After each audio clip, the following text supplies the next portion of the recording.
তিন নম্বরের অঙ্কটি বলছে কে এর মান কত হলে 1 - 1 2 - 1 কে -1 বিন্দুত্রয় একই সরলরেখায় অবস্থিত হবে। তাহলে এইখানে আমরা যদি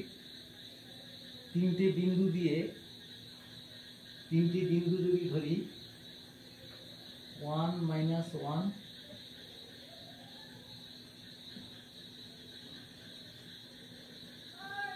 বি, তাহলে -2 2 - 1 সি হচ্ছে কে -1। ত্রিভুজ এবিসি এর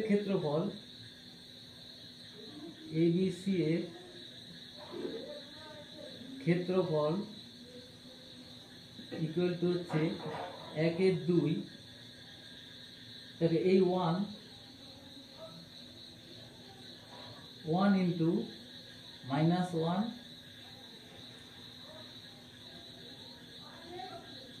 -1, তাহলে তারপরে আসবে কি এটা 2 প্লাস 2, এটা হবে -1 -1 প্লাস কে -1 -1 -1 এই তাহলে দেখো 1/2 এখানে কি দাঁড়াচ্ছে -1 প্লাস 1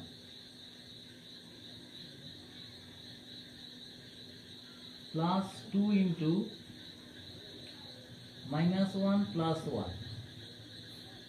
আর এটা হচ্ছে প্লাস কে ইন্টু -1 প্লাস 1, তাহলে এটা ইকুয়াল টু এটা দেখো 0 হয়ে যাচ্ছে, কে এর উপর নির্ভর করলো না। সুতরাং যেহেতু বিন্দু তিনটি সমরেখ,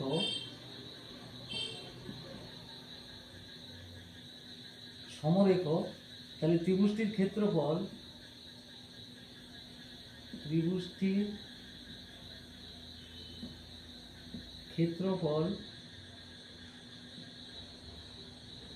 শূন্য হবে।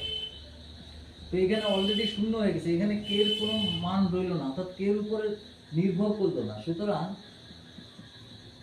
কে এর, যেহেতু আমরা এটা শূন্য পেয়েছি, সুতরাং কে এর মানের উপর নির্ভর করে না,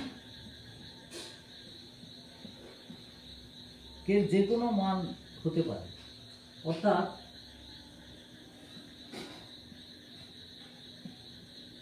অর্থাৎ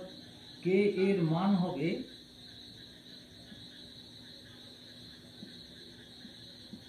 যে কোনো সংখ্যা, যে কোনো মানে বাস্তব সংখ্যা, কোনো